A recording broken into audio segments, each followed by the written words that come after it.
एक ऊंचे पहाड़ों की चोटियों के बीच बसा था आकाश पर्वत स्काई ड्राइविंग क्लब। मोहित ने अपने साथ बैठे दोस्त को बताते हुए कहा, देखो, ये जगह अपने नजारों, ठंडी हवा और रोमांच के लिए प्रसिद्ध है। क्लब का मालिक राकेश मलिक, 60 साल के आसपास, एक रिटायर्ड एयरफोर्स ऑफिसर, तेज तर्रार आंखों और अनुभव की झुर्रियों वाला गंभीर व्यक्ति था। उसने अपने जीवन में कई स्काई ड्राइवर्स को प्रशिक्षित किया था, लेकिन कभी भी रात में उड़ान की अनुमति नहीं दी। रात का अंधेरा और ऊंचाई बहुत खतरनाक होती है, वो अक्सर कहता। एक शाम क्लब के मुख्य हॉल में हलचल थी। दरवाजा खुला और एक महिला आई। उसकी चाल में अलग आत्मविश्वास था। मैं माया हूं। मैं रात को कूदना चाहती हूं। राकेश चौंक गया। रात में ये बहुत खतरनाक है। हम कभी रात में उड़ान नहीं भरते, लेकिन माया की आंखों में अजीब सी चमक थी। मेरे लिए एक बार कोशिश कीजिए। मैं जानती हूं कि मैं क्या कर रही हूं। राकेश उसकी दृढ़ता और आंखों में छुपे डर से परेशान हो गया, लेकिन आखिरकार हां कर दी। रात के लगभग 1 बजे, जब पूरा आसमान तारों से भरा था, माया और राकेश प्लेन में बैठे। 15,000 फीट की ऊंचाई पर पहुंचते पहुंचते राकेश का दिल तेज धड़कने लगा। दरवाजा खुला और माया बिना किसी डर के बाहर कूद पड़ी। क्या बात है, इतनी निपुण और आत्मविश्वासी छलांग। लेकिन जैसे ही वो नीचे उतर रही थी, अचानक उसका पैराशूट खुला नहीं। राकेश घबरा गया, मगर माया अचानक हवा में गायब हो गई। कहाँ गई वो? 2 मिनट बाद माया प्लेन के ऊपर प्रकट हुई, बिना पैराशूट के, और उसके चेहरे पर डरावनी मुस्कान थी। मैं मरने वाली नहीं हूं। मैं वो हूं जो मरती नहीं। राकेश होश में नहीं था। वही रात से क्लब में अजीब घटनाएं होने लगी। हवा में फुसफुसाहटें, खाली जगहों पर चलती छायाएं और अचानक गायब होने वाले सदस्य। जब राकेश पुराने रिकॉर्ड्स खंगालने बैठा, तो पता चला कि 20 साल पहले भी माया ब्लैक नाम की महिला इसी क्लब में दुर्घटनाग्रस्त हुई थी, पर उसका शव कभी नहीं मिला। क्या वर्तमान माया वही प्रेत आत्मा थी जो मौत से बचकर वापस आई थी? तभी माया प्रकट हुई और राकेश को मार डाला। उसके बाद चुड़ैल ने क्लब पर कब्जा कर लिया।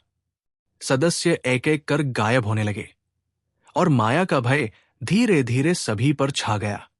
कुछ दिन बाद नई बैच के 5 युवा सदस्य क्लब में आए। रीना, गौरव, फहाद, निक्की और जय। उनके चेहरे पर उत्साह था, लेकिन भीतर एक बेचैनी भी थी। पहली रात गौरव ने साहस जुटाया और माया से पूछा, तुम्हें लगता है कि रात में कूदना सही है? फिर वो कूद पड़ा, लेकिन कुछ ही सेकंड में उसकी चीख गूंज उठी। उसका बैकअप पैराशूट भी फेल हो गया। हवा में किसी ने धीमी आवाज में कहा, गिरो, मैं पकड़ लूंगी। गौरव जमीन की ओर गिरा, लेकिन कोई निशान नहीं मिला। निक्की और जय भी गायब हो गए।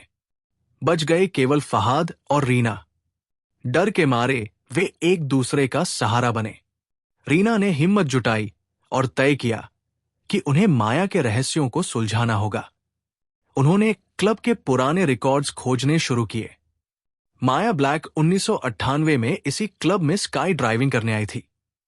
उसकी अंतिम उड़ान में पैराशूट फेल हुआ था और उसका कोई शव नहीं मिला। कई लोगों का मानना था कि माया की आत्मा अब क्लब में भटक रही थी। रीना और फहाद ने योजना बनाई, माया की अगली उड़ान पर नजर रखना और उसके रहस्य का पर्दाफाश करना। रात को माया फिर प्रकट हुई। उसकी आंखों में लालिमा और चेहरे पर अजीब चमक थी। उसने प्लेन की तरफ बढ़ना शुरू किया। जैसे ही वो कूदने लगी, फहाद बाहर निकला और हिम्मत करके पूछा, तुम कौन हो और यहां क्यों आए हो?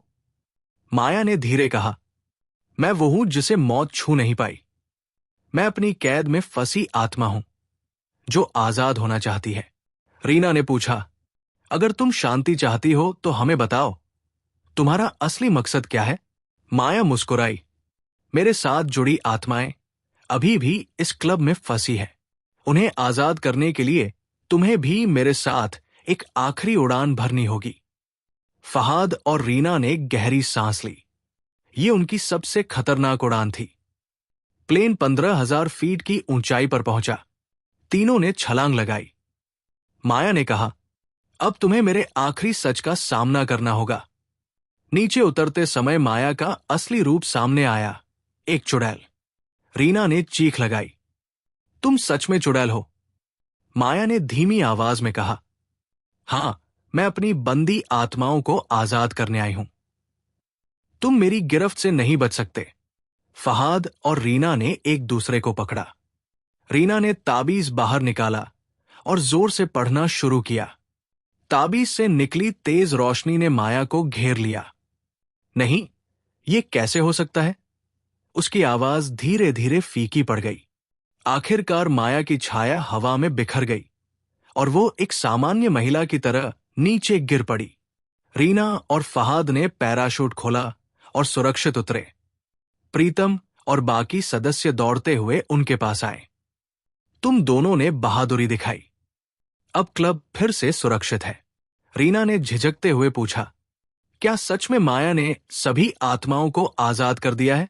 कहानी यही रहस्य और रोमांच के साथ समाप्त होती है। यह तय नहीं कि माया की पूरी शक्ति खत्म हुई या कहीं अभी भी उसके रहस्य बाकी है।